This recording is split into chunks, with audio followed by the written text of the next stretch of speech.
네, 신앙의 뼈대를 세우고 성경을 보는 눈이 열리는 하이델베르크 요리문답 공부 시간입니다. 우리는 이 공부를 통해서 예수님을 더 잘 알고 그분을 닮아가기를 소망하고 있습니다. 오늘은 요리문답 9에서 11문 핑계하지 못할지니라를 살펴보겠습니다. 다 함께 사도행전 2장 37절에서 38절 말씀을 같이 읽어볼까요? 그들이 이 말을 듣고 마음에 찔려 베드로와 다른 사도들에게 물어 이르되 형제들아 우리가 어찌할꼬 하거늘 베드로가 이르되 너희가 회개하여 각각 예수 그리스도의 이름으로 세례를 받고 죄 사함을 받으라. 그리하면 성령의 선물을 받으리니. 우리도 이 과를 마친 다음에 같은 고백을 하기를 간절히 바랍니다. 우리가 이 요름답을 시작하면서 위로라는 말로 시작했습니다. 우리가 살아있을 때나 죽은 후에도 우리에게 위로가 되는 단 한 가지 사실이 무엇인가 하는 질문으로부터 시작했죠. 그 답이 무엇이었습니까? 우리가 예수 그리스도의 것이라는 사실, 그분에게 속해 있다는 사실로부터 위로가 나온다는 것입니다. 위로는 결국 누군가에 대한 확고한 신뢰에서 비롯된 흔들림이 없는 평안입니다. 누구에 대한 확고한 신뢰일까요? 바로 예수 그리스도에 대한 확고한 신뢰입니다. 그분은 우리를 죄와 비참한 상태에서 구원해서 하나님께 감사하며 살 수 있는 삶의 길을 여셨습니다. 정말로 건강을 원한다면 우리는 우리의 삶에 대한 철저한 명확한 진단이 필요하죠. 죄와 비참함의 상태에 있는 것이 어떠한가를 알아야 하는 것입니다. 인간의 죄와 비참함에 대해서 딱 말을 하면 사람들이 흔히 대는 핑계들이 있습니다. 요림답은 세 가지 핑계를 오늘 과에서 제기하고 그 답변을 줍니다. 핑계가 무엇이에요? 내키지 아니하는 사태를 피하거나 사실을 감추려고 잘못된 일에 대해서 이리저리 돌려 말하는 구차한 변명을 핑계라고 하잖아요. 예전에 인기 있었던 노래 김건모의 핑계 보면 내게 그런 핑계 대지 마 입장 바꿔 생각해봐. 네가 지금 나라면 넌 웃을 수 있어? 이렇게 말하는 가사가 있어요.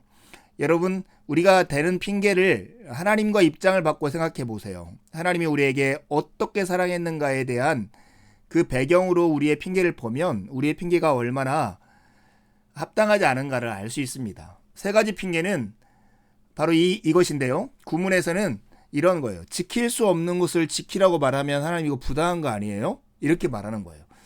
신문에서는 하나님 이런 걸로 제가 처벌받는 걸 못 봤어요. 그냥 넘어가 주시면 안 됩니까? 11문에는 하나님은 사랑이 많으시잖아요. 이 정도는 용서해 줘야 하는 거 아닙니까? 하는 이런 핑계를 댑니다. 이것이 합당할까요? 먼저 구문부터 살펴보겠습니다. 제가 질문할 테니까 함께 답을 해볼까요?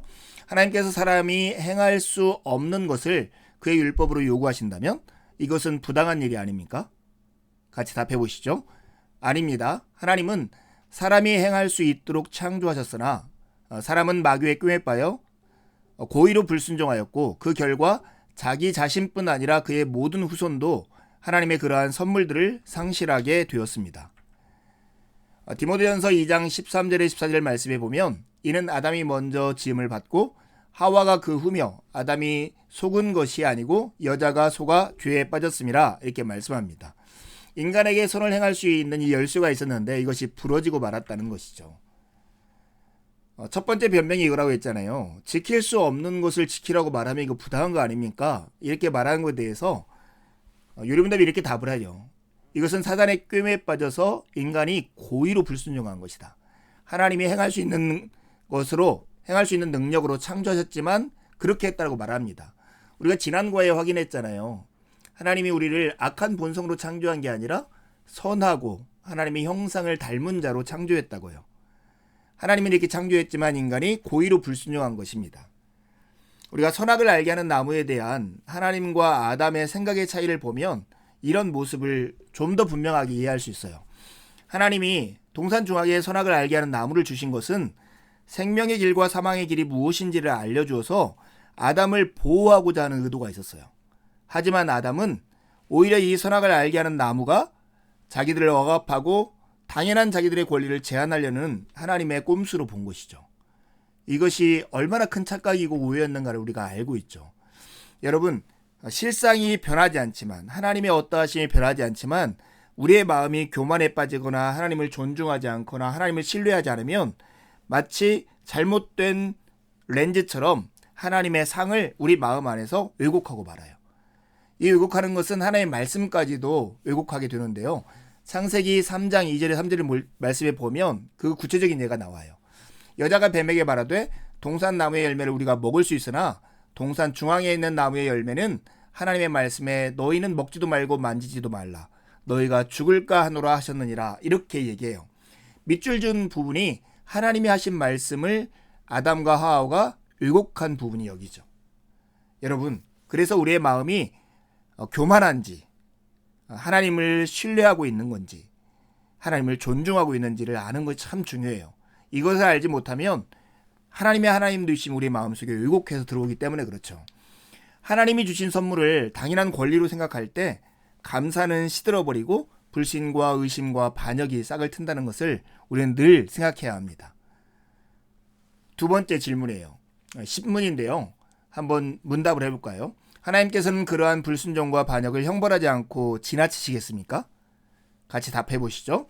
결코 그렇지 않습니다. 하나님께서는 원죄와 자범죄 모두에 대해 심히 진노하셔서 그 죄들을 이 세상에서 그리고 영원히 의로운 심판으로 형벌하실 것입니다.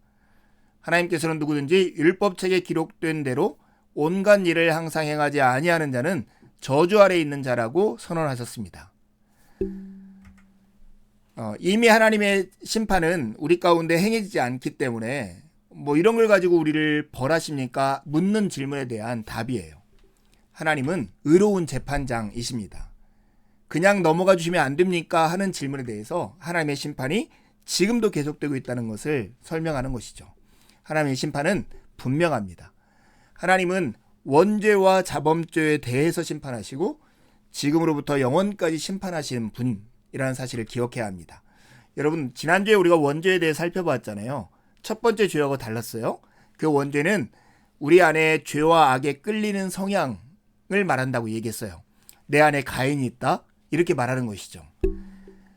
반면에 자범죄라고 하는 것은 이 원죄로 인해서 각 사람에게 나타나는 죄와 악을 가리키는 거예요. 마치 원죄가 나무 기둥이라고 하면 이 자범죄는 그 나무에서 열리는 열매와 같은 것이죠. 그런데 하나님의 심판이 이 원죄와 자범죄에 대한 것뿐만 아니라 지금으로부터 영원까지 있다는 거예요. 이 세상에서 여러 가지 재난을 통해서 하나님의 진노가 나타나죠. 그리고 영원히 마지막 날에는 최종적으로 하나님의 진노가 나타날 거예요. 로마서 2장 4절 말씀에 보면 하나님의 경고가 이렇게 나타나요. 하나님께서 인자하심을 베푸셔서 그대를 인도하여 회개하게 하신다는 것을 알지 못하고 오히려 하나님의 풍성하신 인자하심과 너그러우심과 오래 참으심을 업신여기는 것입니까? 하는 질문이에요. 마치 사람들이 지금 하나님께서 진노를 재앙을 덜 내리시니까 하나님 언제 우리한테 심판하시고 언제 재앙을 내리세요?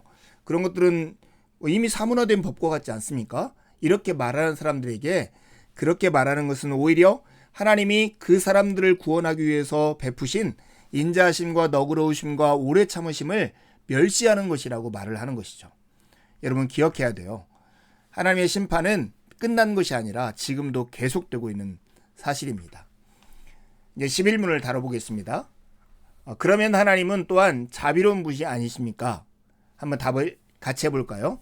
하나님은 참으로 자비로운 분이나 동시에 의로우신 분입니다. 죄는 하나님의 지극히 높으신 어미를 거슬러 짓는 것이므로 하나님의 공의는 그 죄에 대해 최고의 형벌, 곧 몸과 영혼의 영원한 형벌을 내릴 것을 요구합니다. 하나님은 사랑이 많으시잖아요. 그런 하나님이 우리를 벌하신다고요? 이것에 대한 이 핑계에 대한 답변인 거죠. 그런데 여러분, 하나님은 분명히 사랑이 많으신 분이세요. 그렇지만 하나님은 또한 의로우신 분이세요. 하나님의 사랑과 정의는 나뉠 수가 없어요. 하나님의 사랑과 정의 중 한 가지가 빠지면 하나님이라 말할 수 없는 것이죠. 그래서 사랑을 빙자한 인간의 방종, 그것은 결코 용납될 수가 없습니다. 마치 저울로 보면 하나님의 사랑과 하나님의 정의가 균형을 이루고 있는 것이죠. 문제는 우리의 죄인 거죠. 죄의 마음의 상태를 가장 잘 보여주는 것이 바로 교만이에요. 교만은 지 잘난 맛에 사는 마음의 태도가 교만이죠. 이런 교만한 마음을 가지면 하나님을 존중하지 않아요. 하나님을 신뢰하지 않아요. 그래서 하나님의 지극히 높으신 어미를 거슬려서 행동하는 불순종이 나타나는 것이죠. 여러분, 하나님의 사랑과 정의를 가장 잘 볼 수 있는 부분이 바로 십자가입니다. 이 장미를 부러진 장미를 잇기 위해서 십자가를 덧대가지고 만든 이 그림을 한번 살펴보세요. 하나님은 부러진 우리를 온전하기 위해서 십자가로 덧대어서 부목을 대어서 우리를 온전케 하신 거예요. 요한복음 3장 16절에 보면 하나님이 세상을 이처럼 사랑하사 독생자를 주셨으니 이는 그를 믿는 자마다 멸망하지 않고 영생을 얻게 하려 하심이다. 이렇게 말씀하죠. 여러분, 하나님이 우리를 사랑하실 때 그냥 너희들 괜찮아, 너희들 사랑해 이렇게 말하지 않으셨어요. 독생자를 내어 주심으로써 우리를 사랑하셨다는 거예요. 하나님의 사랑 안에는 하나님의 엄격한 정의가 담겨져 있다는 것을 기억해야 돼요. 여러분, 세 가지 핑계를 살펴보았고 핑계에 대한 답변을 살펴보았어요. 하나님 입장에서 우리의 죄를 살펴보는 것, 그것은 우리의 죄의 실상을 가장 명확하게 알 수 있어요. 로마서 3장 9절에서 20절에 보면 인간의 죄와 비참함의 상태를 가장 적나라하게 보여줍니다. 한마디로 하면 다 죄 아래에 있다라고 그래요. 유대인이나 헬라인이나. 여기서 유대인이나 헬라인은 모든 인류를 가리키는 표현이죠. 다 죄 아래에 있다는 표현이 뭘까요? 죄의 능력 아래 갇혀서 죄의 영향력 안에 있고 하나님과 단절된 상태에 있다는 것을 뜻하는 말이에요. 다른 표현으로 하면 의인이 하나도 없다라고 하는 거예요. 의인이 하나도 없다. 로마서 3장 10절과 12절에 보면 기록된 바 의인은 없나니 하나도 없으며 깨닫는 자도 없고 하나님을 찾는 자도 없고 다 치우쳐 함께 무익하게 되고 선을 행하는 자가 없나니 하나도 없도다. 이렇게 선언합니다. 삶의 모든 영역에 죄의 능력이 드러나 있다라고 하는 거예요. 3장 12절부터 보면 목구멍에, 혀에, 입술에, 발에, 눈에 신체 아래부터 위까지 모두 죄에 물들어 있다라고 하는 것을 구체적으로 묘사하고 있어요. 인간의 죄의 모습을 잘 보여주는 표현 하나가 이사야 57장 20절에 나오는 말씀이에요. 그러나 악인은 평온함을 얻지 못하고 그 물이 지륵과 더러운 것을 늘 솟구쳐내는 요동하는 바다와 같으니라. 여러분, 방파제에 있는 뻘밭에 바다 가보셨어요? 이렇게 바다가 확 방파제가 부딪힐 때마다 거기서 진흙과 더러운 것이 확 솟구쳐 오르잖아요. 인간의 마음의 상태가 그렇다는 거예요. 그저 수고하지 않아도 인간의 마음의 상태는 진흙과 더러운 것을 솟구쳐내는 요동한 바다와 같다라고 하는 것이죠. 여러분의 마음은 어떻습니까? 요리문답에서 그리고 로마서에서 우리에게 확실하게 보여주는 선언이 있어요. 그러므로 인간은 핑계하지 못할지니다. 인간의 죄와 비참함의 상태에 대해서 어떤 변명도 할 여지가 없다라고 하는 거예요. 그러나 우리에게 기대와 소망이 있어요. 하나님의 이 정의, 우리를 심판하시는 하나님의 의로움, 이것이 분명히 진노의 근거예요. 하나님을 향해서 어쩌라고 말하는 사람들한테는 진노의 근거예요. 반면에 어찌할꼬 애통해하는 사람들을 향해서는 하나님의 구원의 근거가 된다라고 하는 것입니다. 하나님 앞에서 어찌할꼬 하면서 우는 자만이 진정 최후에 웃을 수 있는 사람이 될 수 있습니다. 두 가지 질문하고 마치려 합니다. 죄와 비참함에 대한 하나님의 진단을 들은 후 사람들이 흔히 하는 세 가지 핑계가 무엇입니까? 두 번째 질문이에요. 핑계할 수 없는 인간이 할 수 있는 선택 두 가지가 있습니다. 그중 당신은 어느 편에 서 있습니까? 남은 한 주간도 하나님의 은혜를 의지해 살고 복된 주일에 함께 만나 기쁨으로 주님을 예배하시죠. 감사합니다.